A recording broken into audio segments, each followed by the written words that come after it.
안녕 여러분, 제가 정말 오랜만에 언박싱 영상을 가지고 오게 되었는데 올해 마지막 셀프 선물이라고 볼 수 있거든요. 바로 아이폰 15 프로를 구매하게 되었답니다.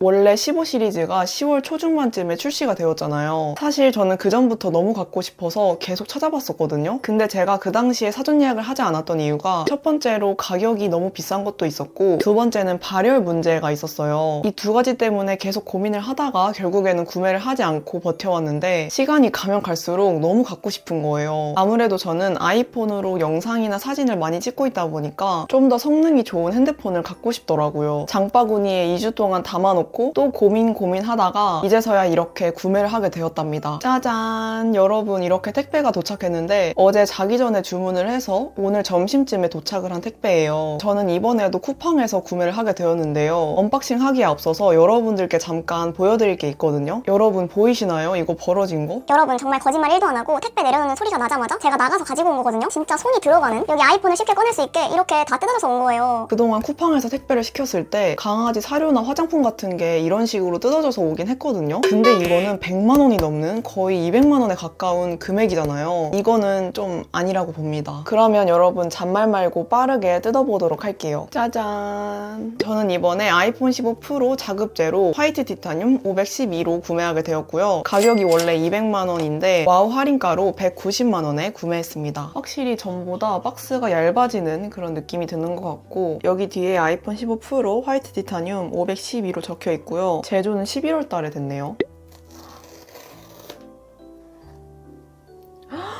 헐, 미쳤다. 너무 예쁜데, 화이트?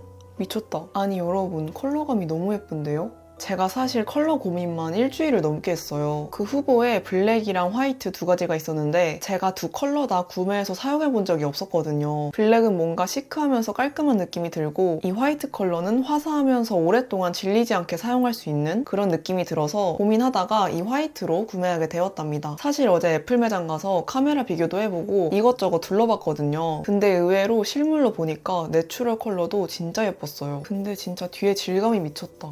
그다음에 스티커 이거 떼보면 저 이거 다이나믹 아일랜드 처음 써봐요. 제일 먼저 아이폰 설정부터 해줄게요. 이거는 제가 그전에 사용했던 아이폰 13이에요.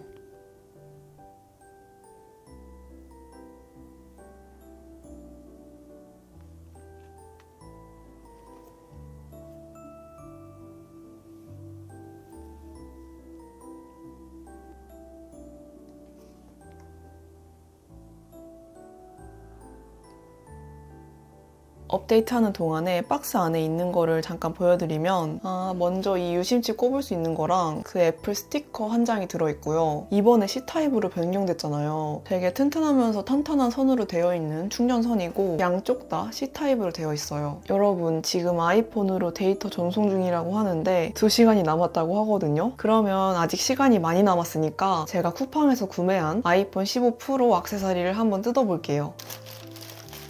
이렇게 신지모루 케이스와 보호필름을 구매해봤고요. 쿠팡에서 그냥 저렴하기도 하고 가성비로 사용하기 좋을 것 같아서 또다시 한번 구매하게 되었습니다. 저는 아이폰 생폰을 사용하지 않는 사람으로서 불안하니까 빨리 보호필름을 붙여주도록 할게요. 구성품은 티슈 4장, 이런 휴대폰 뭐라 하지? 하여튼 이거랑 강화유리 4장이 들어있어요.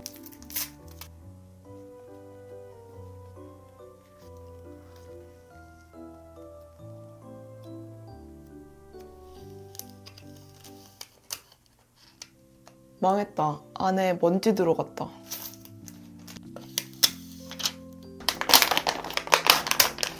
이번에는 처음으로 맥세이프 케이스로 구매를 해봤고요. 애플 정품 케이스가 6만 원 돈을 넘게 하는 거예요. 근데 그거는 아니라고 생각을 해서 일단 이 만원대 케이스로 구매를 했어요.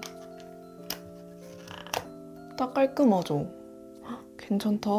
뒷면 봤을 때도 깔끔하게 되어 있어서 잘 산 것 같아요. 여러분 지금 설정이 거의 다 완성이 됐고 이번에 이 동작 버튼이 새로 생겼잖아요. 이것도 한번 설정해 볼게요. 무음 모드, 집중 모드, 카메라, 손전등, 음성 메모 이런 것들 사용할 수 있는데 저는 일단 무음 모드로 설정을 할게요.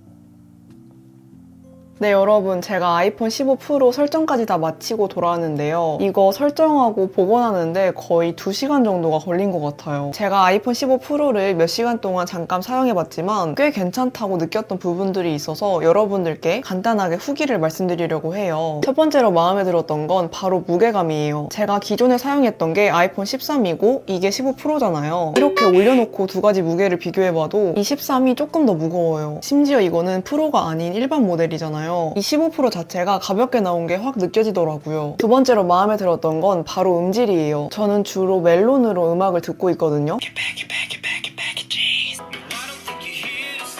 정말 아이폰 15 프로로 영상이나 음악을 감상했을 때 이 사운드가 확실히 다르더라고요. 그래서 평소에 음악이나 영상 자주 보고 듣는 분들은 이 부분에서도 만족하실 것 같고, 그 다음 세 번째로 만족스러웠던 건 디자인이에요. 솔직히 저는 프로 모델의 이 카메라를 별로 안 좋아해요. 왜냐하면 렌즈가 3개나 있고 살짝 지켜보고 있는 느낌이 든다고 해야 되나? 근데 15 프로는 디자인 때문에 이 렌즈가 묻히더라고요. 이 매끈매끈하고 지문이 거의 남지 않는 고급스러운 느낌으로 디자인이 되어 있다 보니까 솔직히 그냥 생폰으로 쓰고 싶더라고요. 제가 거의 7, 8년 동안 사용했던 아이폰을 보여드리면 아이폰 SE, XS Max, 11 프로, 13 이렇게 있는데 다 쭈르륵 놓고 비교해보면 솔직히 아이폰 SE랑 XS Max가 예쁘기는 해요. 근데 그래도 이 아이폰 15 프로가 크게 뒤처지지 않는 깔끔한 디자인으로 되어 있어서 만족스럽더라고요. 또 화이트와 실버 계열의 컬러라 그런지 이런 케이스를 꼈을 때도 되게 잘 어울리더라고요. 그래서 앞으로 케이스랑 액세서리 같은 거를 조금씩 모아보려고요. 그 다음 네 번째로 속도도 마음에 들었는데 제가 13에서 넘어오다 보니까 이 아이폰 15 프로의 속도가 확 체감이 되더라고요. 뭐 SNS 할 때나 영상 볼 때도 속도가 되게 빠릿빠릿해서 답답함이 없는 점이 또 만족스러웠어요. 그 다음 마지막으로는 카메라인데요. 솔직히 저는 카메라 화질 때문에 이 시리즈로 넘어온 거거든요. 카메라나 영상 화질이 진짜 좋거든요. 근데 약간 단점 아닌 단점이 있다면 이 모공이랑 요철 같은 게 너무 잘 보여요. 실제로 보면 이렇지 않은데 카메라에서 오히려 더 도드라져 보이는 느낌? 솔직히 아직까지는 구매한 지 얼마 안 됐기 때문에 장점들밖에 안 보이지만 사용하면서 별로다 싶은 점이 있다면 다른 영상에서 살짝 말씀드릴게요. 네, 여러분, 제가 휴대폰을 사용한 지 거의 한 달이 다 되어가서 간단하게 왓츠마이폰 영상을 보여드리려고 해요. 먼저 지난번과 달라진 점이 있다면 바로 그립톡이 생겼다는 건데요. 이거는 제가 급하게 쿠팡에서 구매를 했었거든요. 솔직히 100% 마음에 드는 건 아닌데 디자인 자체가 귀엽기도 하고 이런 식으로 늘려서 유튜브 보거나 제 브이로그 촬영할 때 편해서 꾸준하게 사용을 해주고 있어요. 일단 제 배경화면은 심플한 화이트 컬러로 해놨어요. 최근에는 이렇게 심플한 게 더 좋더라고요. 배경화면도 화이트 컬러로 동일하게 해놨습니다. 폴더는 총 12개로 정리를 해놨고요. 먼저 아래를 보시면 제가 제일 잘 사용하고 있는 전화, 메시지, 네이버, 카메라를 두었고요. 먼저 첫 번째 폴더는 설정인데요. 그 아이폰에 있는 기본적인 설정 어플들이 있다고 보시면 돼요. 그 다음 두 번째로 달력 폴더, 추천드리고 싶은 어플들이 있는데 먼저 이 심플 캘린더, 지금 모자이크가 된 상태로 보이시겠지만 제가 일정들을 짜르륵 다 정리해놨거든요. 예를 들어 3월달 일정을 정리하게 되면 일정 항목별로 짜르륵 정리할 수가 있어요. 다양하게 선택을 할 수 있는데 이건 본인이 설정을 하는 거거든요. 예를 들어 뷰티 예약 설정을 하고 제목으로 미용실 한 다음에 종일 할 거고 장소나 메모도 추가로 설정을 할 수 있는데 저는 그냥 저장만 누를게요. 그러면 이렇게 핑크 컬러로 제가 설정을 해놓은 게 딱 떠요. 일정 정리하는 캘린더 어플이 필요하셨던 분들께 강추드리고 싶더라고요. 그 다음에 봄 캘린더 어플, 이거는 제 생리 주기를 체크하는 어플이에요. 이것도 마찬가지로 고등학교 때부터 꾸준하게 사용을 했었고요. 여기 생리 주기를 눌러보면 제 평균 기간이나 생리 시작날, 종료날까지 다 자세하게 정리를 할 수 있어요. 그렇기 때문에 아직 생리 주기 어플 좀 찾고 있다, 생리 주기를 아직까지 기록하지 않고 있다 하는 분들께 강추드리고 싶어서 이렇게 보여드리게 되었어요. 그 다음 세 번째 어플은 지도인데요. 먼저 네이버 지도, 예를 들어 사당에서 홍대 입구까지 가는 거를 검색해보자면 이렇게 몇 호선으로 몇 시 몇 분에 도착하는지 다 자세하게 쫙 나오거든요. 저 같은 길치에게 없어서는 안 되는 필수 지도 어플이고요. 다양한 지도 어플들이 있는데 개인적으로 네이버 지도가 저랑 잘 맞는 것 같더라고요. 그 다음에 지난번에도 말씀드렸던 구글맵, 솔직히 구글맵은 제가 지난번 일본 총정리편에서도 말씀드렸지만 이런 식으로 해외에 있는 지하철이나 버스 노선도를 알 수 있어서 여행 갔을 때도 꾸준하게 사용하고 있는 그런 지도 어플이에요. 택시 탈 때 잘 사용하고 있는 카카오티, 마지막으로 잘 잘 사용하지 않는 카카오맵 어플도 있어요. 그 다음 네 번째 쇼핑 폴더인데요. 제가 가장 많이 들어가는 폴더이지 않을까 싶어요. 이런 식으로 다양한 쇼핑 어플들이 있는데 최근에는 올리브영 쿠팡, 지그재그, 무신사 에이블리 이렇게 잘 사용하고 있는 것 같아요. 그 다음 다섯 번째 음악 폴더. 음악 폴더에 뜬금없이 이 KT가 껴있기는 한데 통신사가 KT라서 그냥 아무 폴더에다가 넣어놨고요. 저는 주로 멜론으로 음악을 듣고 있어요. 이런 식으로 제가 정말 잘 들었던 노래들 순위를 보여드리면 요즘에는 에스파, 정국, 라이즈, 제니, 베이비몬스터, NCT